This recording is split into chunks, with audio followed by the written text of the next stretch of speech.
3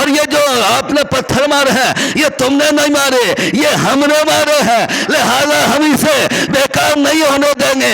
اے میرے نبی آنے دیجئے، آنے والی امت کے لیے حکم واجب کر دیں گے، جو بھی ہمارے گھر کا طواف کرنے آئے گا، جو بھی ہمارے گھر کی زیارت کرنے آئے گا، ہم اسے رکن قرار دیں گے۔ اے میرے نبی اس عمل کو رکن قرار دیں گے، اور رکن یہ ہوگا جب تک کوئی حاجی تینوں جگہ پلر پر شیطان کی جگہ پر شیطان کا پتھر نہیں مارے گا، حج قبول نہیں ہوگا۔ صلوات پڑھے عظمت محمد وآل محمد۔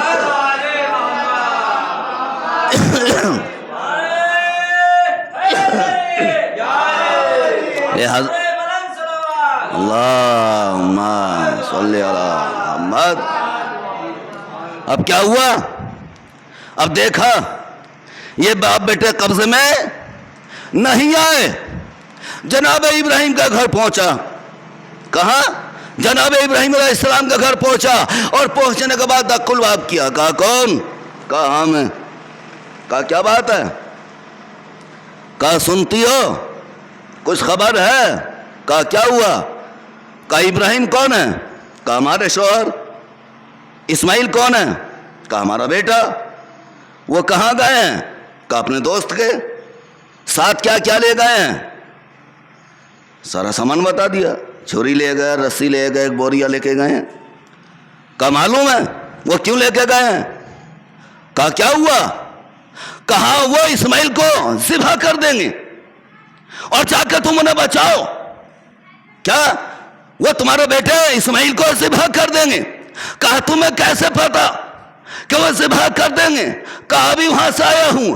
ایک مرتبہ جناب حاجرہ نے کہا نبی کا فعل خدا ہوتا ہے، وہ جو بھی کرتا ہے حکم خدا کے مطابق کرتا ہے، یہ نبی کی زوجہ ہے، کوئی اور نہیں ہے، لہذا ہم اس میں راضی ہیں کہ وہ اللہ کی بارگاہ میں قربانی کریں۔ کہا جاؤ اور گھر سے نکلو اور اپنے بیٹے کو بچا لو۔ ایک مرتبہ جناب حاجرہ نے کہا لا حول ولا قوت الا باللہ العلی العظیم، بس یہ جملہ سننا تھا۔ شیطان نے پلٹ کر پوچھا اے حاجرہ تم نے کیسے معلوم کر لیا، تمہیں کیسے پتہ چلا کہ میں شیطان ہوں؟ جناب حاجرہ نے کہا جو ایک نبی کو عمل خیر سے روکے اور اس کی زوجہ کو گھر سے باہر نکلنے کا حکم دے یا مشورہ دے وہ شیطان ہوتا ہے۔ صلوات پڑھے عظمت محمد وآل محمد۔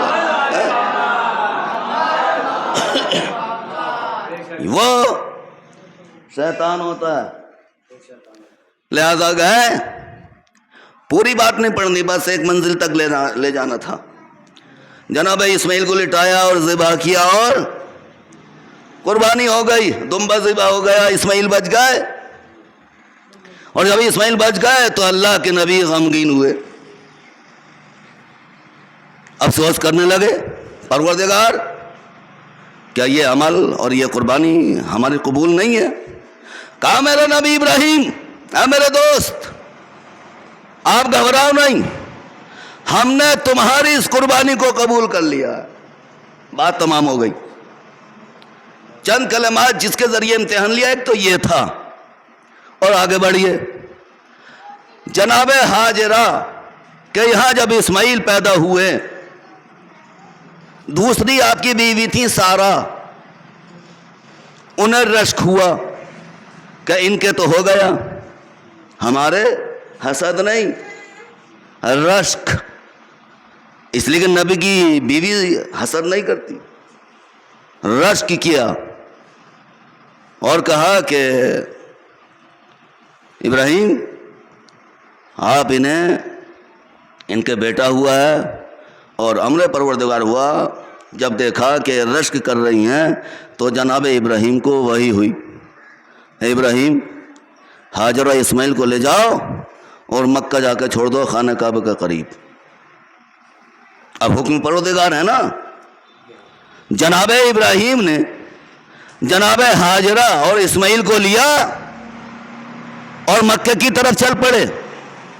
جب مکہ پہنچے اور خانہ کعبہ کے قریب پہنچ گئے، وہاں پر